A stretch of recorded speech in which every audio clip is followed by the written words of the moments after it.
जर दोन धनसंख्यांचा गुणाकार आपण केला तर त्याचं उत्तर हे धन म्हणजे पॉझिटिव्ह संख्या येईल.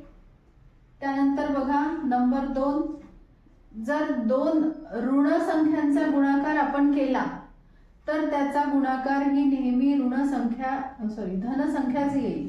मायनस मायनस प्लस होईल आणि ज्या संख्या असतील त्यांचा इथे गुणाकार होईल बेटा.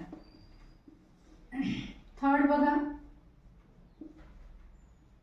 इंटू मायनस आणि 4 मायनस प्लस. दोन